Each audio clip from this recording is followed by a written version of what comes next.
right, people, welcome back. Welcome to the Cup Chasers podcast. Thanks for being here. Thanks for listening. Manchester City have defeated Everton at home, and they have pretty much one hand and three other fingers on the Premier League title on that lovely trophy. So let's go ahead and get those 85 likes for 85 Manchester City points. Subscribe to the channel if you're new. Thanks for being here, and get the notification bell on. I thought this was an interesting one, Lewis. Another Gundogan masterclass. Gotta love it. Well, Everton. I like the Patrick made a point of this. I think I've said it before. Like, I preferred that everything was still in the balance. Every game have it in the balance because it keeps you on your toes. And I like that Everton came out and they tried to come at him. Now it was a game for 30 minutes. They tried. They came at him. And the funny thing about it was that the City players were with this. I think it was 4 changes. Were just they looked like that. They embraced that. They wanted to see that. They prefer a team to do that to them, and they played to it. And they let them run because, everybody wants to stretch their legs. You want to, actually have to play. And then once the goal came, it was over. It was over after that. They had a couple of spurts here and there towards the end, but it was what it was. Was it the second Gundogan goal? It was the first one. It was the first one. My God. And it was funny. The commentator was like, well, we don't know if the first touch was intentional, but the second one was. The first 100%. Second one was. Look, the defending, Dwight McNeil has looked good. He looked great in the game versus Brighton, and he was good for 30 minutes in this game. But Sean Dyche, man, it's tactically naive to expect Dwight McNeil, your left forward, to properly mark Riyad Mahrez. And so he gives him 4 yards of space on the edge of the box, and then Gundo pulls off a whatever you want to call it. Pick your superlative, because that was amazing. That was awesome. Mm-hmm. And personally, in a team of superstars, the man with the armband is not getting enough credit.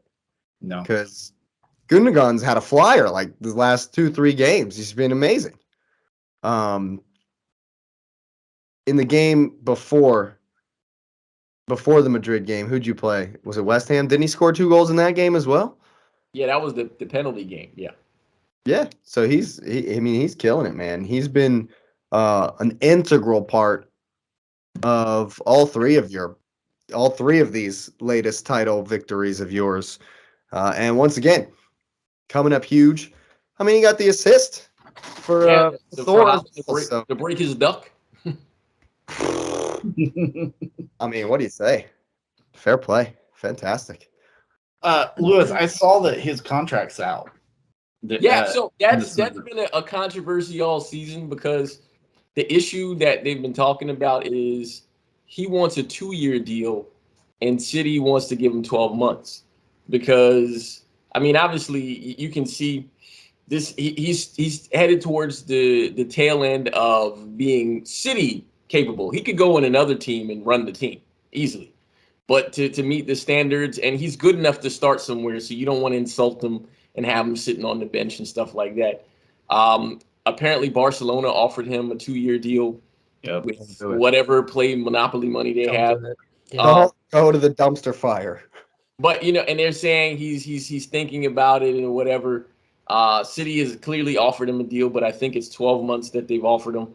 I think they said they offered him an increased pay, but he wants more, and I think that's more connected to family and stuff like that, because he doesn't want to have to go through the same thing next year, which I can respect.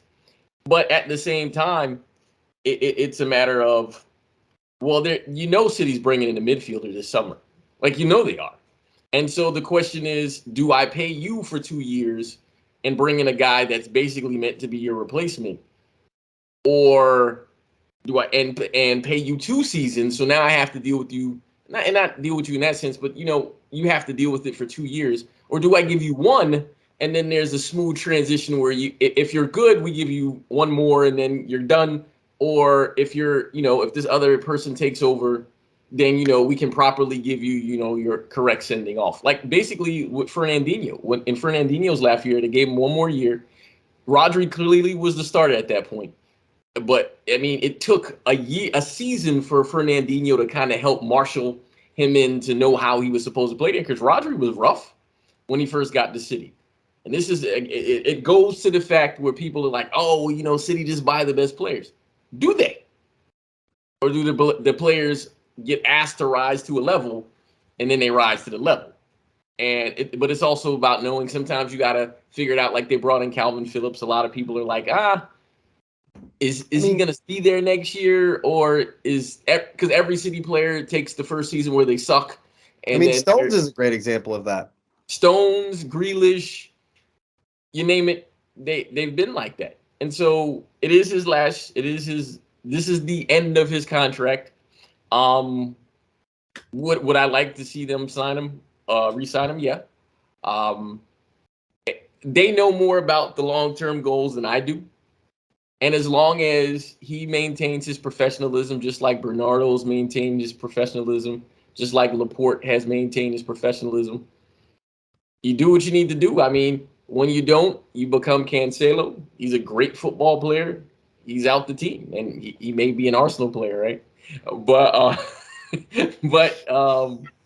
I mean, I think it's something to pay attention to. But he's mature enough, wearing the captain's band, where he doesn't allow that to be a part of the fodder with the team. He's just like, hey, man, you know what we need to focus on? Next game. Yeah. That's it. Yeah. Do you think it has to do with how long Pep's going to be there, and maybe if that's up in the air a little bit, or? Well, no, because Haaland is more connected to that. Because I know they're talking about extending him, and Haaland is directly connected. Like Haaland is going to dictate the length of his contract based on how long Pep is there. That's easy. And so if someone says Haaland is leaving after Pep leaves, I would say I don't want that, but I would understand it.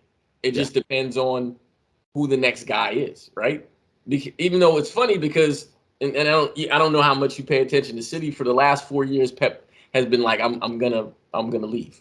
For the last 4 years, he's like, in a year or two, I'm out of here. And he wants the big ears first. He does. I mean, and the funny thing is, I think it was the year we played Chelsea in the final, and then the year we lost to Madrid. Well, I guess those are back-to-back years. Chelsea won the cup 3 years ago, right? And 2021, yeah. And so in all 3 of those seasons, it was pretty much because Madrid won last year. It was pretty much in the writing. If City win it this year, he's gone. Like you could see it, because I mean that's literally all he has left. Now the funny thing is with this team, if they're able to pull off history, and I mean obviously the Champions League is history, but the history that looks possible, I don't think he leaves.